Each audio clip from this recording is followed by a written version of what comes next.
दुसऱ्या दिवशी आपण उठून पोचतो श्रीमान पाटीलवाडाची छान अशी झणझणीत मिसळ खाऊन थोडंसं शूट वगैरे घेतो आणि मग तुषारदादा आम्हाला खूप छान असं गाईड करतो, हे असं ते तसं.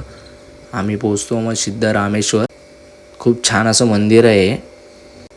मग आम्ही निघतो महाराष्ट्राची कुलस्वामिनी बसमध्ये खूप एन्जॉय करत.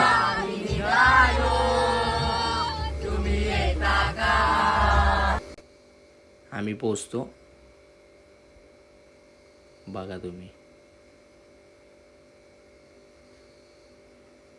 खूप गर्दी होती पण छान असं दर्शन झालं आमचं. मग तिकडून आपण पोचतो अक्कलकोट श्री स्वामी समर्थांकडे. स्वामींना पाहून खरंच खूप आनंदमय झालं.